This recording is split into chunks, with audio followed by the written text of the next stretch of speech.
बिस्मिल्लाहिर्रहमानिर्रहीम। पिछले असबाक में आप इसमें इशारा को समझ चुके कि 10 इसमें इशारा हैं और उनको इस्तेमाल करने का तरीक़ा भी आप समझ चुके होंगे। अब अगली चीज़, हम किसी चीज़ के बारे में ये पूछना चाहते हैं कि ये क्या है। अगर हमें मालूम है तो हम कह सकते हैं हादा किताब, ये किताब है। अगर किसी चीज़ के बारे में मालूम नहीं, पूछना हो तो कैसे पूछेंगे।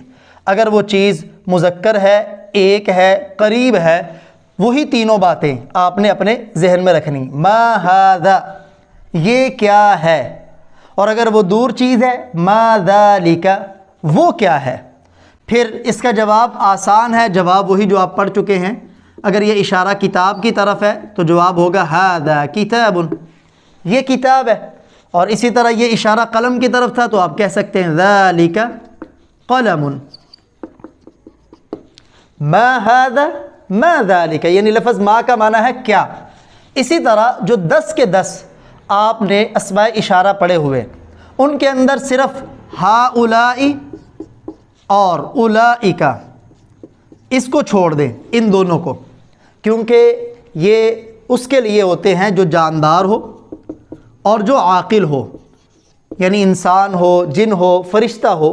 इन दोनों को छोड़ दें। इनके अलावा जो बाकी 8 लफ्ज़ हैं, इनके अलावा जो बाकी 8 लफ्ज़ हैं, उनके शुरू में आप लफ्ज़ मा ला के सवाल कर सकते हैं। मसलन मा हादान, ये दो चीज़ें क्या हैं। तो जवाब में आप कह सकते हैं हादानी किताबुन व कलमुन, ये किताब और पेंसिल हैं। अगर वो इसमें इशारा बाईद का इस्तेमाल करता है, मा ज़ानिका, वो दो चीज़ें क्या हैं, तो वो कह दे ज़ानिका सरीरुन व रिदा, तो वो कह सकता है ज़ानिका सरीरुन व रिदा, वो चारपाई या बेड और चादर। इनकी जगह मुअन्नस वाले अल्फाज ले हैं। मा हातान, ये दो चीज़ें क्या हैं, तो आप में कह सकते हैं हातानी मिस्फरतान, ये दो पैमाने हैं। और अगर वो पूछता है मा तानिका, वो दो चीज़ें क्या हैं, तो आप कह सकते हैं तानिका, तो आप कह सकते हैं तानिका नाफिदतान, वो दो खिड़कियां हैं। इसी तरह डिस्क्रिप्शन में जो आपके पास अल्फाज का ज़ख़ीरा मौजूद है, आप मा हादा के साथ सवाल करके, जिसके साथ आपने सवाल करना है, अगर सवाल में मा हादा इस्तेमाल करना है तो ये जवाब के अंदर आप मा को ख़त्म कर दें, हाजा से अपने जवाब को शुरू कर दें। मा हादा, हादा किताब, मा ज़ालिका, ज़ालिका कलम, मा हातान, ये दो चीज़ें क्या हैं, हातान, ये देखें यहाँ से जवाब शुरू हो रहा है, मिस्फरतान। मा तानिका, मा जो सवालिया अलामत है इसे ख़त्म कर दें, तानिका नाफिदतान। मज़ीद बाकियों के अल्फाज के ऊपर भी आप प्रैक्टिस करें। किसी चीज़ के बारे में हमें मालूम नहीं, या मालूम है लेकिन अगले बंदे का हम इम्तिहान लेना चाह रहे हैं, या उससे गुस्से में उसे कह रहे हैं मा हादा, ये क्या है, तो उसके लिए हम मा का लफ्ज़ इस्तेमाल करते हैं। और इसी तरह एक लफ्ज़ अरबी में इस्तेमाल होता है हल का। जब हमने किसी से पूछा कि ये क्या है, उसने जवाब दिया, मसलन हमने पूछा मा हादा, उसने जवाब दिया हादा किताब, ये किताब है। तो हमें डाउट हुआ, शक हुआ कि ये किताब नहीं है, तो हमने फिर सवाल कर दिया हल हादा किताब, क्या ये किताब है। तो वो जवाब में अगर वाकई किताब है तो यहाँ इसका जवाब, हल का जवाब दो तरह दिया जा सकता है। वो कह सकता है नाम, और अरबी में नाम का माना होता है जी हाँ, जिसे हम इंग्लिश में यस कहते हैं। और अगर वो किताब नहीं है तो वो जवाब में कह सकता है ला, इसका माना होता है नहीं। अगर वो सिर्फ नाम कह दे, उसने पूछा हल हादा किताब, वाकई वो किताब थी तो उसने कहा नाम, जी हाँ, तो इसका जवाब पूरा हो गया कि जी हाँ ये किताब है। और अगर वो किताब नहीं थी तो उसने कह दिया ला, नहीं ये किताब नहीं है, तो उसका जवाब पूरा हो गया। लेकिन अगर वो यूं जवाब देना चाहे नाम, फिर आगे कहना चाहता कि ये किताब है, तो यही लफ्ज़ यहाँ कौमा डाले और यही लफ्ज़ हादा किताब, جی ہاں یہ کتاب ہے، یہ تفصیلی جواب ہے۔ یا اگر اس نے وہ کتاب نہیں ہے تو اس نے کہنا لا، تو پھر کیسے کہے گا لا۔ اب اگر آگے یہ بھی بتانا چاہتا ہے کہ یہ ہے کیا، تو پھر آگے لفظ استعمال کرے بل، لا بل ھذا قلم، نہیں بلکہ یہ قلم ہے۔ یعنی اگر یہ کہہ دے لا، جواب اس کا پورا ہے، لیکن وہ صحیح بتانا چاہتا ہے اسے ساتھ، تو آگے لا کے بعد قومہ ڈالے، قومے کے بعد لفظ بل، بلکہ ھذا قلم، یعنی یہ کتاب نہیں ہے بلکہ یہ قلم ہے۔ یہ ہم نے مذکر کے بارے میں مشق کی، ابھی مؤنث کے بارے میں مثلا ما ھذہ، یہ کیا ہے؟ تو جواب دیا ھذہ نافذہ، یہ نافذہ ہے، یہ کھڑکی ہے۔ اس نے پوچھا ھل ھذہ نافذہ،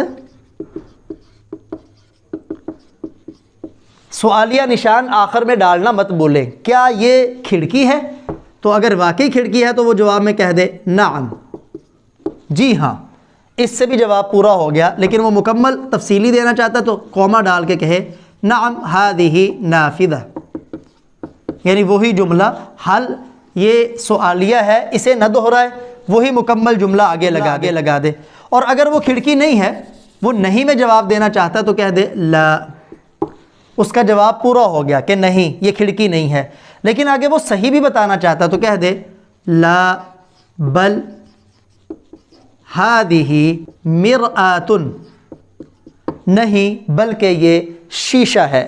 یہ اس میں اشارہ قریب کی مشق تھی، اسی طرح آپ بعید کی کر لیں۔ پہلے مذکر ما ذالک، وہ کیا ہے؟ تو جواب میں ذالک باب، وہ دروازہ ہے۔ پھر اس نے سوال کیا ھل ذالک باب، کیا وہ دروازہ ہے؟ اگر واقعی وہ دروازہ ہے تو جواب میں آپ کہہ دیں نعم، جی ہاں، آپ کا جواب پورا ہو گیا۔ لیکن اگر آپ تفصیلی جواب دینا چاہتے ہیں، یہاں قومہ ڈالیں، پھر آگے یہی والا، یہ چونکہ سوالیہ علامت ہے اسے نہ نقل کریں، یہ مکمل جملہ نقل کر دیں نعم ذالک باب، جی ہاں وہ دروازہ ہے۔ اور اگر آپ دروازہ نہیں ہے، آپ نہیں کہنا چاہتے تو کہہ دیں لا، اس کا معنی بھی ہے نہیں۔ لیکن اگر آپ صحیح بھی ساتھ بتانا چاہتے ہیں کہ وہ کیا ہے، تو آپ اس کے آگے لا کے آگے قومہ ڈالیں اور آگے لکھ دیں لا ذالک جدار، نہیں بلکہ وہ دیوار ہے۔ اسی طرح آپ مؤنث کی مشق کر لیں، بعید کی، ما تلک، وہ کیا ہے؟ یعنی وہ دور کی چیز ہے، ایک ہے اور مؤنث ہے، تو اس نے آگے سے جواب دیا تلک نافذۃ، وہ کھڑکی ہے۔ پھر آپ نے سوال کیا ھل تلک نافذہ،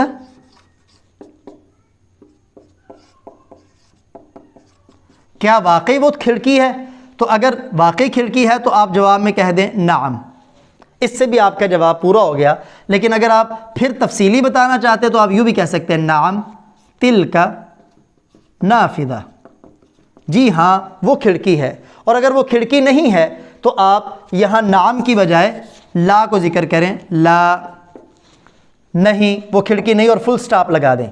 لیکن اگر آپ یہ تو کہہ رہے ہیں کہ وہ کھڑکی نہیں ہے تو پھر وہ کیا ہے؟ اگر وہ بھی آپ بتانا چاہتے ہیں تو اس فل سٹاپ نہ لگائے، قومہ لگا کے آگے بل لگائیں، لا بل تلک مروحۃ، چونکہ مؤنث کی ہم مشق کر رہے ہیں تو مؤنث والا لفظ ہی کوئی اس کے لیے چوز کریں۔ یہ میں نے آپ کو ایک کے بارے میں مشق کروا دی، آپ تثنیہ اس میں اشارہ کو لیں، تثنیہ لفظ کی بنائیں، اس کے اوپر بھی یہی سوالات کریں۔ پھر جمع لیں، اس جمع چونکہ میں آپ سے عرض کر چکا ہوں وہ جاندار اور عاقل کے لیے آتے ہیں، اس کے لیے یہ سوالات نہ کریں۔ باقی 8 اس میں اشارہ آپ اس پر یہی پریکٹس کر سکتے ہیں، جتنی پریکٹس کریں گے اتنی آپ کی زبان رواں ہوگی اور آپ کے لیے سمجھنا آسان ہو جائے گا۔